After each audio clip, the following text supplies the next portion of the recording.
हम सब के अंदर एक ठाकुर है जो न्यायालयों में बैठा हुआ है, विश्वविद्यालयों में बैठा हुआ है। अगर हम वहाँ मौजूद रहते राज्यसभा में, राग से जीभ खींच के आसन पर उछाल देते, परिणाम जो होता।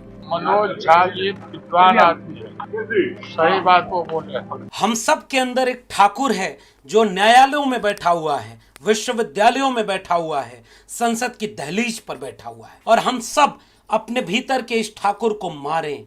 इस डिस्क्लेमर के साथ प्रोफेसर मनोज कुमार झा ने संसद के भीतर ओम प्रकाश वाल्मीकि की एक कविता पढ़ी जिसका शीर्षक है ठाकुर का कुआं। प्रोफेसर मनोज कुमार झा ने जब ये कविता पढ़ी होगी तो उन्हें भी इस बात का बिल्कुल अंदाजा नहीं रहा होगा कि जिस देश में एक बार का वाकया किस्सों के जरिए सुनाया जाता है कि नेहरू और दिनकर एक साथ सीढ़ी से उतर रहे थे, नेहरू का पैर लड़खड़ाता है और दिनकर हाथ पकड़कर सहारा देते हैं।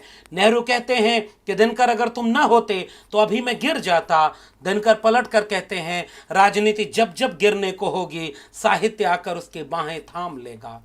डॉक्टर राम मनोहर लोहिया और जवाहरलाल नेहरू के किस्से मिलते हैं कि लोहिया से एक महिला ने पूछा कि बताइए आप लोग आज़ादी के बाद क्या क्या पा गए, हमें क्या मिला। लोहिया ने कहा कि नेहरू इस समय वहां से संसद जाएंगे, उनसे पकड़ना और पूछना। नेहरू का कॉलर पकड़ करके वो महिला पूछती है कि आपकी आज़ादी, देश की आज़ादी के बाद हमें क्या मिला। महिला को जवाब देते हुए जवाहरलाल नेहरू बोलते हैं आपको ये मिला कि आप अपने प्रधानमंत्री का कॉलर पकड़कर पूछ सकते हैं। इस देश में राजनीति को इतना उथला बना दिया गया कि सदन में आज की तारीख में जब सबसे ज्यादा बलात्कार, अपराध और हिंसा के मुकदमों को ओढ़े हुए सांसद बैठे हों, ऐसे वक्त में वो संसद के गलियारे कभी राम मनोहर लोहिया, कभी किशन पटनायक, कभी मधु लिम्हे, कभी शरद यादव, रामविलास पासवान, कभी कांशी राम, इन सारे लोगों के जुमलों और शानदार भाषणों को याद करते होंगे। संसद के गलियारे इस बात से सूनापन महसूस करते होंगे कि अब इस सदन के गलियारे में खड़े होकर जब विपक्षी दल के सांसद शपथ लेने आते हों तो जोर जोर से जय श्री राम का नारा लगाया जाए। जब कोई मुसलमान सांसद शपथ लेने आए तो चढ़ाने के लिए जय श्री राम का नारा लगा जाए। हुल्लड़ और हल्लाबाजी में वो संसद का माहौल ऐसा बन चला है कि कोई गंभीर बात वहां होती हुई बहुत दूर तक दिखाई न दे पा रही हो, वहां सब कुछ शोर में गुम हो गया हो और उस सदन परिषद में खड़े होकर देश के प्रधानमंत्री ऐसी अभिनय करने लगे जिससे पता ही न चल पाया कि सबसे ज्यादा गिरा क्या है, सदन का माहौल, सांसदों की भाषा या राजनीति का स्तर। ऐसे वक्त में जब यह स्तर गिरते गिरते यहां पहुंच जाए कि संसद में खड़े होकर चलती कार्रवाई के बीच में एक मुसलमान सांसद को बीजेपी का एक नेता खड़ा होकर कटुआ, मुल्ला और आतंकवादी तक कह दे, उतने गिरे हुए स्तर के बीच आज के वक्त में विवाद ये हो रहा है कि प्रोफेसर मनोज कुमार झा ने ओम प्रकाश वाल्मीकि की कविता ठाकुर का कुआं पढ़ करके देश के ठाकुरों का अपमान कर दिया है और कुछ लोगों का स्वाभिमान जाग गया है जो यहां तक कह रहे हैं कि मैं वहां नहीं था वरना जीभ खींचकर सभापति की ओर उछाल देता। भूख रोटी की, रोटी बाजरे की, बाजार खेत का, खेत ठाकुर का, बैल ठाकुर का, हल ठाकुर का, हल की मूठ पर हथेली अपनी, फसल ठाकुर की, कुआं ठाकुर का, पानी ठाकुर का, खेत खलिहान ठाकुर के, गली मोहल्ले ठाकुर के, फिर अपना क्या, गांव, देश, शहर। और मैं फिर से क्लैरिफाई करता हूं, वो ठाकुर मैं भी हूं, वो ठाकुर संसद में है, वो ठाकुर विश्वविद्यालयों में है, वो ठाकुर विधायिका को कंट्रोल करता है। इस ठाकुर को मारो जो हमारे अंदर है। ये नया भारत बन रहा है। प्रोफेसर मनोज झा को इस बात का कतई अंदाजा नहीं होगा कि जो वो कोशिश कर रहे हैं कि विश्वविद्यालय में जो अकादमिक माहौल के बीच हम अपनी भाषा के जरिए, हम अपने शब्दों के जरिए, हम अपने प्रतीकों और बिंबों के जरिए अपने आवाम को, अपनी कक्षा को, अपने विद्यार्थी को और अपने समाज को ऊंचा उठाने की भरसक कोशिश करते हैं, उसकी गुणवत्ता को, उसकी गहराई को, उसकी तमाम तरह की बुद्धिजीविता को वही काम प्रोफेसर मनोज कुमार झा ने सदन में लगातार करने की कोशिश की हो। मिर्जा गालिब का शेर हो, मीर तकी मीर की बात हो, पेरियार की किताब हो, अंबेडकर का कोई सवाल हो और आज ओम प्रकाश वाल्मीकि की कविता हो, प्रोफेसर मनोज झा एक ऐसी रोशनी की तरह हैं जिसमें कभी जावेद अख्तर उसी सदन में खड़े होकर एक शेर पढ़ा करते थे कि स्याह रात नाम लेती नहीं ढलने का, यही तो वक्त है सूरज तेरे निकलने का। ऐसे वक्त में प्रोफेसर मनोज झा ने जब कविता पढ़ी होगी तो उन्हें कतई ये अंदाजा नहीं होगा कि कुछ लोग उनके डिस्क्लेमर के बाद भी इसे दिल पर ले लेंगे। प्रोफेसर मनोज झा ने अपनी बातचीत में साफ तौर पर कहा कि ये विश्वविद्यालयों में भी ठाकुर बैठे हैं, ये सदन की दहलीज पर भी ठाकुर बैठे हैं और मीडिया में भी ठाकुर बैठे हैं, जुडिशरी में ठाकुर बैठे हैं। हमारे भीतर एक ठाकुर बैठा है और हम सबको अपने भीतर के ठाकुर को मारने की जरूरत है। और तब आज ये सदन में जो बोली गई बात थी वो आज यहाँ तक पहुँच गई कि उन ठाकुरों को इस बात का गुमान होने लगा कि ये हमें मारने की कोशिश कर रहे हैं। हाय रे कविता की समझ, हाय रे प्रतीकों और बिंबों का ऐसा समाज जो अभिधा में ही सोचता समझता है, फिर वो कैसे कबीर को पढ़ेगा। तुम कद बाबन हम कद सूद, हम कद लोहू तुम कद दूध, जो तू बाबन बामनी जाया, आन बाट काहे नहीं आया, जो तू तुरक तुरक नहीं जाया, बीतर खतना क्यों न कराया। अरे इंदौन राह न पाई, हिंदुन के हिंदुआई देखी, तुर्कन की तुर्काई। आपने कबीर को पढ़ना इस देश में कबूल ही नहीं किया। काकर पाथर जोड़ के मस्जिद लई चनाए, ताचड़ मुल्ला बाग दें क्या बहरा हुआ खुदाए। तो पाथर पूजे हर मिले तो मैं पूजूं पहाड़, ताते ये चाकी भली पीस खाए संसार।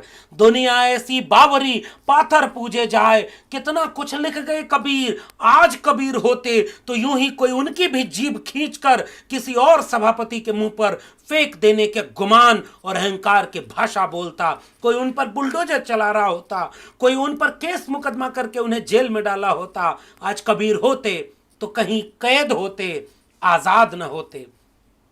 ये समाज कैसे पढ़ेगा रविदास को, जस केलन के पात पात में पात, तस मानुष के जात जात में दात। रविदास मानुष न जुड़े जब तक जात न जात। ये तुलसीदास को कैसे पढ़ेगा जो कवितावली के उत्तर कांड में आकर कहते हैं कि धूत कहो अवधूत कहो, रजपूत कहो जलाहा कहो कोऊ, काहू की बेटी सो बेटा ना ब्याहब, काहू की जात बिगाड़ अब न सोऊ। मांग के खैबो मसीद में सोइबो, लेगे को एक न देबे को दो। कैसे पढ़ेंगे वो तुलसीदास को, कैसे पढ़ेंगे वो इस बात को हम चाकर रघुबीर के पटो लिखो दरबार, तुलसी अब कहाँ होंगे नर के मनसबदार। ये जय श्री राम के नाम पर लिंचिंग करने वाले लोग, सारे देश को एक रंग में रंग देने वाले लोगों ने इस देश में कविता का, प्रतीकों और बिंबों का इतना स्तर गिरा दिया कि हम भाषा के बिंब और प्रतीक को नहीं समझ पाएंगे। ये कैसा समाज बन रहा है। प्रेमचंद ने 1932 में एक कहानी लिखी थी ठाकुर का कुआं, प्रेमचंद ने सदगति लिखी है, प्रेमचंद ने कफन लिखा है। आज अगर प्रेमचंद होते तो उनका क्या होता। सूर्यकांत त्रिपाठी निराला ने लिखा है, ये कान कुब्ज कुलकुलंकार खाकर पत्थर में करे छेद, इनके कर कन्या अर्थ खेद, ऐसे शिव से गिरजा विवाह करने की मुझको नहीं चाह। इस देश में जाति के खात्मे का एक आंदोलन चला है। प्रोफेसर मनोज झा आरजेडी के सांसद हैं और राष्ट्रीय जनता दल लालू प्रसाद यादव की, उससे पहले कर्पूरी ठाकुर की, जगदेव बाबू की और उससे भी पीछे डॉक्टर राम मनोहर लोहिया की वैचारिक विरासत को क्लेम करती है। इसलिए वहां अवकाश है कि उनके यहाँ का एक राज्यसभा सांसद सदन में खड़ा होकर महिला आरक्षण विधेयक के समय एक ऐसी महत्वपूर्ण बात कहता है जिससे बहस का गरिमामय स्तर, बुद्धिजीविता का स्तर, दर्शन का स्तर, भाषा का स्तर कई गुना ऊंचा उठ जाता है। इस देश में आज की तारीख में हमने कविता के अर्थ को समाज से इतना काट दिया है। फिर तो मुझे मिर्जा गालिब याद आते हैं। मिर्जा गालिब ने कहा कि या रब न वो समझे हैं न समझेंगे मेरी बात, दे और दिल उनको जो न दे मुझको ज़बां और। कैसे समझाएंगे हम अपने समाज को, कैसे हम प्रतीकों और बिंबों की बात करेंगे। अभिधा, लक्षणा और व्यंजना 3 तरह की शब्द शक्तियां होती हैं। अगर इन तीनों शब्द शक्तियों से हम अपने समाज को कंगाल कर देंगे तो बौद्धिक कंगालिता आज यहां पहुंच गई कि वो ठाकुर को मारने की बात करने वाले आज पूछ रहे हैं कौन है ठाकुर जिसे प्रोफेसर मनोज झा मारना चाह रहे हैं। प्रोफेसर मनोज झा ने अपने भाषण के शुरू में और आखिर में दोनों बार इसका डिस्क्लेमर दिया कि सबसे बड़ा अगर हमारा कोई प्रिविलेज है तो nothing in name everything in surname. यह बात कहते हुए प्रोफेसर मनोज झा इस देश में एंटी कास्ट मूवमेंट का जो विरासत है तथागत बुद्ध से लेकर कबीर, रैदास, पलटू दादू, भीखा, बुल्ले शाह, बाबा फरीद, बसवन्ना, चोखा मेला, नारायण गुरु, पेरियार, फूले अंबेडकर, शाहू, लोहिया कांशी राम, डॉक्टर भीमराव अंबेडकर, भगत सिंह और तमाम तरह का आंदोलन की जो विरासत इस देश को मिली है, जगदेव बाबू कर्पूरी ठाकुर की विरासत मिली है। अरे ठाकुर तो कर्पूरी ठाकुर भी थे जिनके लिए इस देश के सवर्णों ने गाली बनाई थी, कर कर्पूरी कर्पूरा और गद्दी छोड़ धर उस तरह। यह किसी समाज का अपमान नहीं था क्या? दिल्ली से चमड़ा भेजा संदेश, बार बना हुए कर्पूरी और भैंस चना हुए राम नरेश, ये गाली पूरे समाज को नहीं दी गई थी क्या? आज सदन में खड़े होकर एक मुसलमान सांसद को जब बीजेपी का सांसद कटमुल्ला और गाली देते हुए आतंकवादी कहता है तो ही होता है ये समाज का अपमान। प्रोफेसर मनोज झा ने तो यह कहा कि मेरे अंदर भी एक ठाकुर है। यह ठाकुर शब्द यहां प्रतीक और बिंब में चुना गया है और आपने अपने समाज को ऐसा बना दिया जिसे प्रतीक बिंब समझ में ही नहीं आता। ये तो गनीमत है कि राष्ट्रीय जनता दल जैसा एक दल है जो अपने नेता के साथ खड़ा है।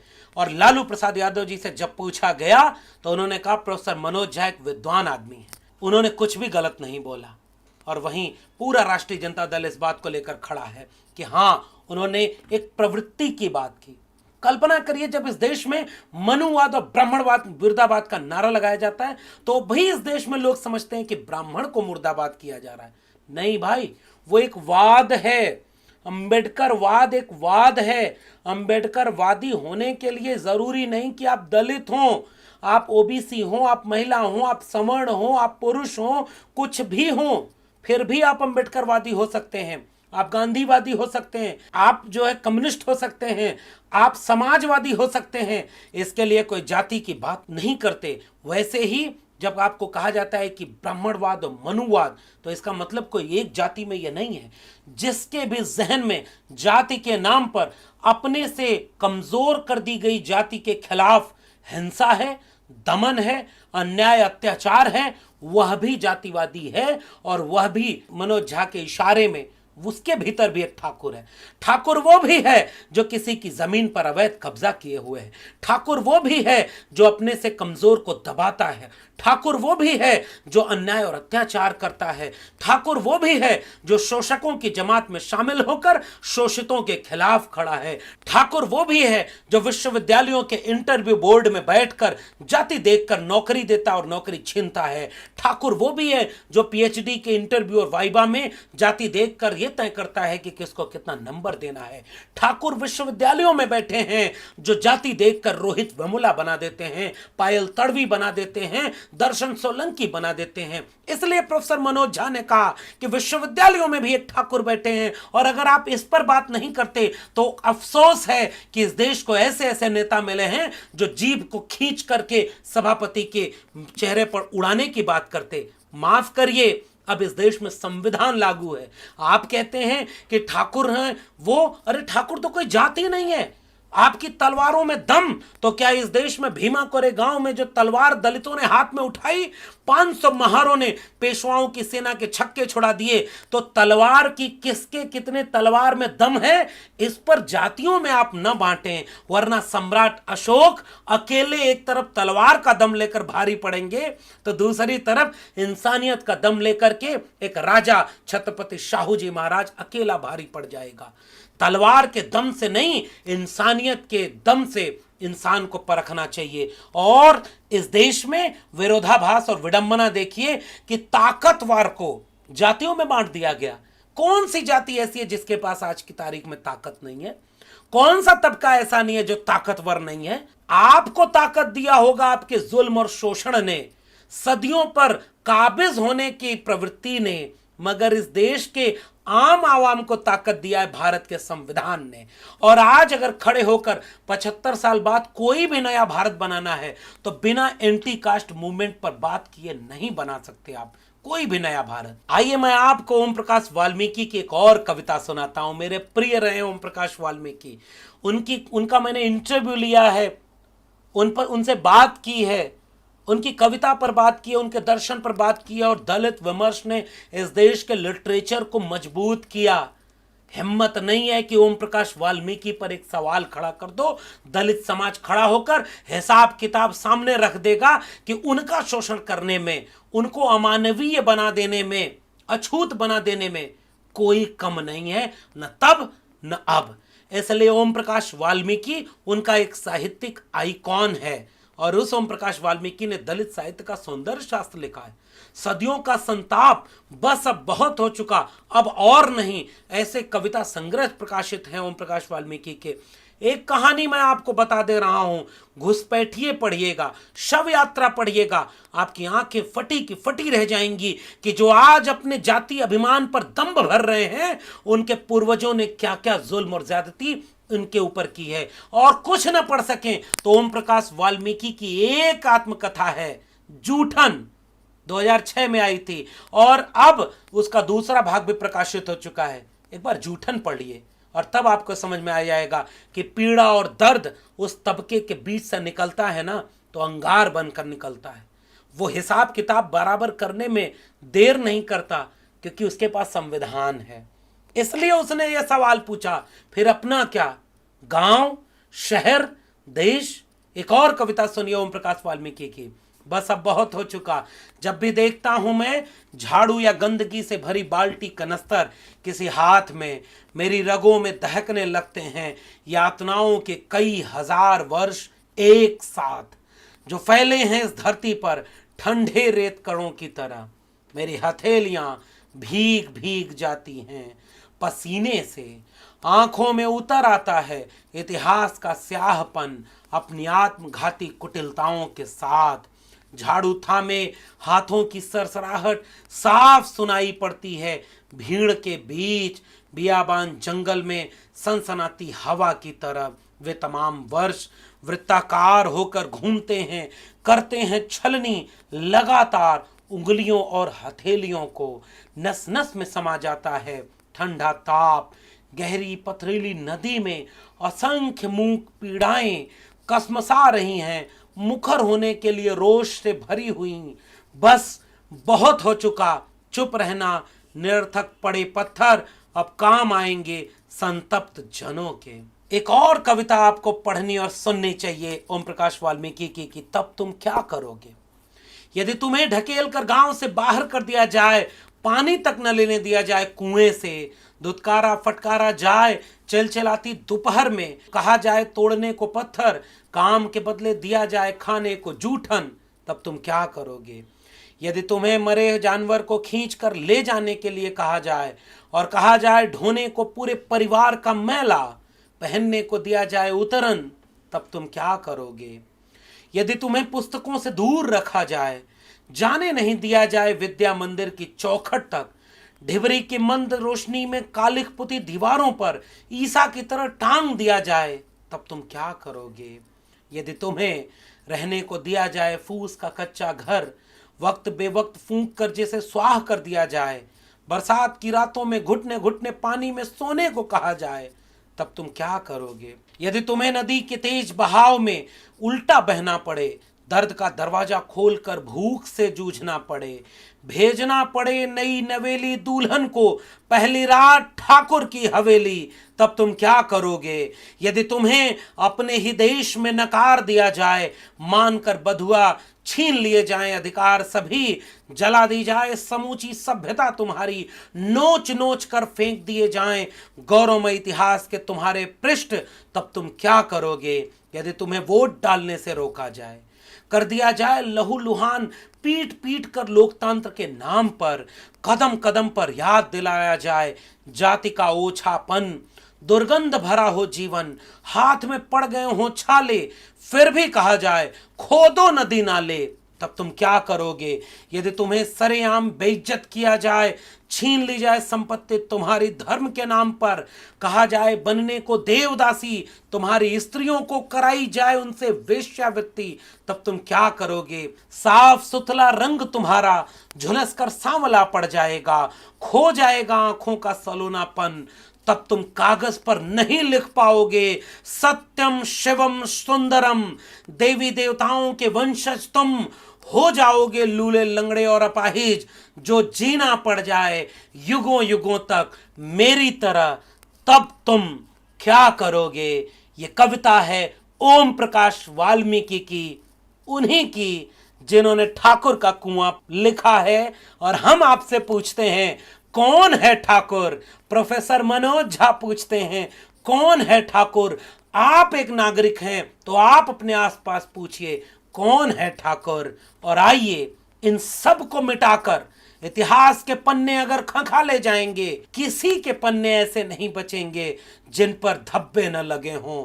इसलिए अच्छा है कि आओ एक बराबरी का समाज बनाएं और एक बार घुटने पर बैठकर, अमेरिका के व्हाइट्स ने ब्लैक से माफी मांगी थी कि हमने भले न किया हो, हमारे पुरखों ने आपके पुरखों के साथ बहुत ज्यादती की, हम उनकी पीढ़ी घुटनों पर बैठकर माफी मांगते हैं। इस देश में आज तक ताकतवर शोषकों की तरफ से, ताकतवर वर्चस्व वाली लोगों की तरफ से कभी माफी नहीं मांगी गई, कभी सुधार आंदोलन इस तरह नहीं चलाया गया। अब चल रहा है क्योंकि इस देश में संविधान लागू है। इसलिए आइए अब कम से कम घुटनों पर बैठकर बोलें कि हां, पहले गलती हुई, हम सब अपने भीतर के ठाकुर को मारें। आओ अपने भीतर एक इंसान पैदा करें, तब जाकर के कुछ बनेगा। और इसके लिए कबीरा खड़ा बाजार में लिए लुकाठी हाथ, जो घर जा रहे हो अपना, चलो हमारे साथ। अपना घर सुरक्षित रहे, भगत सिंह पैदा हो पड़ोसी के घर में, इससे बेहतर दुनिया नहीं बन पाएगी। इसलिए इस पर विचार करें। आपकी राजनीति आपकी कविता से अगर दूर हो गई, आपका समाज अगर प्रतीकों बिंबों में बात करना बंद कर दे, मुहावरे खत्म हो जाएं, लोग कविताओं की व्यंजना न समझ पाएं, तो डर कर सजग हो जाइए, क्योंकि आप बर्बादी के मुहाने पर खड़े हैं।